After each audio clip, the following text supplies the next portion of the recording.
on that happy note, we'd like to continue with the session 5 that looks at functions and implementation of the Pact, at another principle, at institutional structures, and we will have 4 speakers in this final session, which will speak one after the other, and then hopefully we have enough time for a round of questions and hopefully answers.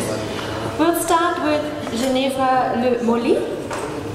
She is a PhD student at the Graduate Institute in Geneva and currently visiting scholar at the University of Cambridge, where you work maybe with Jorge or not? Even from your presentation you seem to be working together. Ginevra is going to talk about institutional options for the Global Pact. Ginevra, you have the floor. Please, if you could stick to about 12 to max 15 minutes, that would be perfect. Thank you, Christina. And first of all, I want to thank all the organizers for the kind invitation.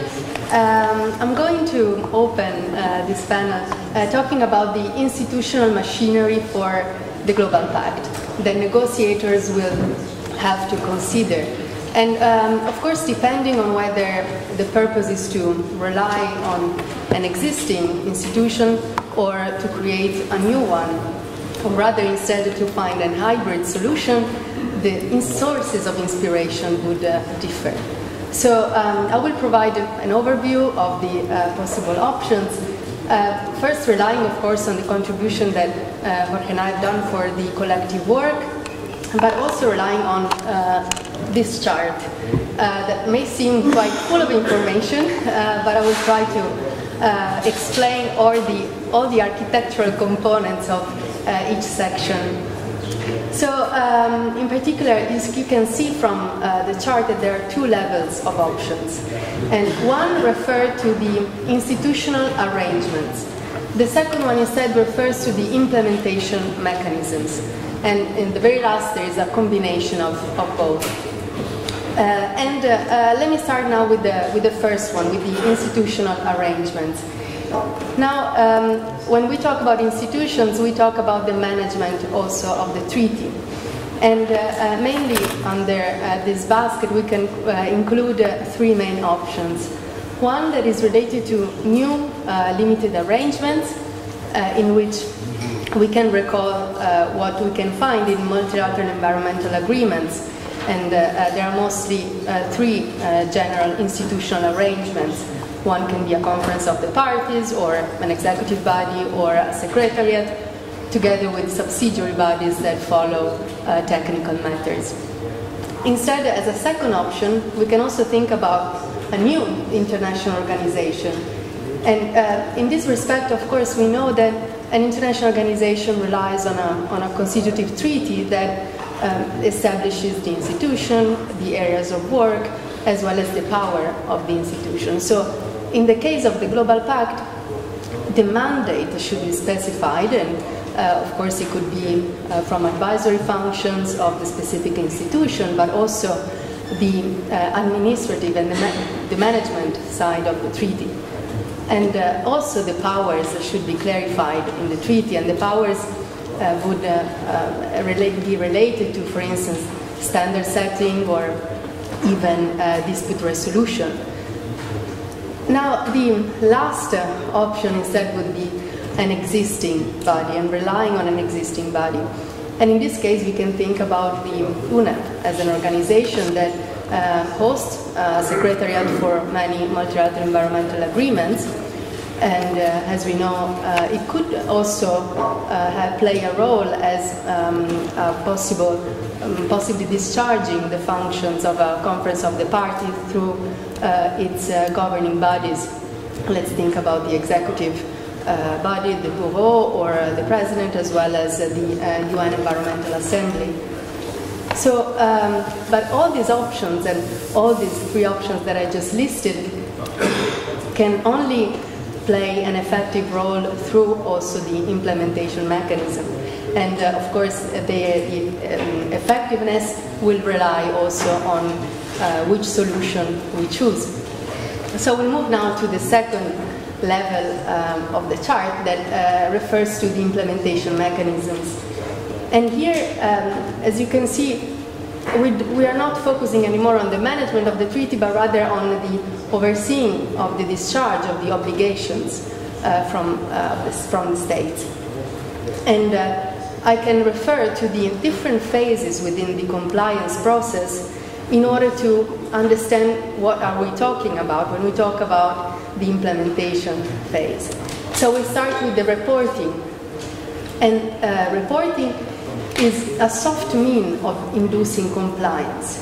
So when we talk about a soft mean, of course, this implies that there is a mechanism that gathers information from state reports and also somehow builds trust between states, and at the same time, of course, is able to oversee the implementation. And in the case of the Global Pact, there should be, therefore, a body that would review state reports. It could be a new body, a conference of the parties, or a standalone committee, or it could also be an existing body, such as the UN Environmental Assembly or the High-Level Political Forum, and we can also make a different list. But if then we move from the reporting to a different type of mechanism, we move to the quasi-adjudicative phase. And here we have to make a distinction between standalone committees and compliance committees. Standalone committees, we can easily refer to the human rights system. As we know, there are UN treaty bodies that that follow, of course, the system of collecting reports from states, and so, however, have also different functions. And one example can be the Human Rights Committee, which not only has independent experts that oversee the implementation of the International Covenant on Civil and Political Rights, but also are able to make interpretation on the International Covenant. So they adopt general comments, and they also receive communications from states and also from individuals in cases of possible violations, and they address these concerns through the adoption of views, where they assess whether there has been or has not been a violation of the covenant. Then within the quasi-adjudicative option and system, we can also include the compliance committees. And here the functions would be slightly similar, although compliance committee would, for instance, have powers of interpretation, could also have powers of addressing compliance, or at least assist the specific state in the implementation. The ultimate option is the adjudicative system, and as we know, there has not been political support in the adoption of an environmental court and in the creation of an environmental court, and also we can also add that this would create overlaps with other jurisdictions. It's also difficult to define what an environmental dispute is, so this option, I will not develop this option further. Now let's move instead to what we have now. That is this article. This is what the draft of the Global Pact says. And in its Article 21, that is entitled Monitoring the Implementation of the Global Pact, we see that, especially from paragraph 1, that it implies a standalone committee, since it says it is here established. And if we move to the second paragraph, instead it says that there are independent experts that focus on facilitation. And in its third paragraph, it also refers to a meeting of the parties. That, however, is a meeting of the party that is convened by the Secretariat, so it's not an institutionalized conference of the parties. And in its last paragraph, it refers to an obligation to report. So there are some elements that I also mentioned before that we can find here and there in the text. But there are some uncertainties and some elements that are unclear For instance, how are independent experts appointed, or also when the second paragraph refers to looking at the national capabilities and circumstances. Does this mean that it must be a lenient review, or it's a form of due diligence, or it's a form of also applicability of a principle of equity? So this is not clear yet. And last point, when it refers to obligation to report, we don't know what the review that would imply, and also there is no obligation to interpret.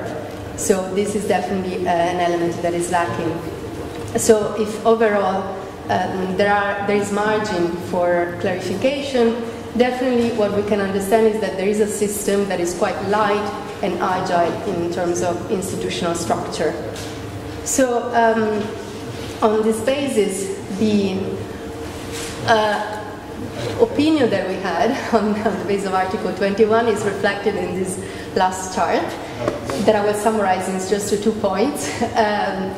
What we believe is that the best possible option would be maintaining an existing institutional arrangement, such as, for instance, the UNEP as a main body, and together with instead a standalone committee that would decide over instances of non-compliance, but that would also have the power to interpret possible requests from states, also over thematical issues. And this is based on the fact that the Global Pact is a normative body and system of rules rather than a regulatory one. And on this I conclude, and I thank you for your attention.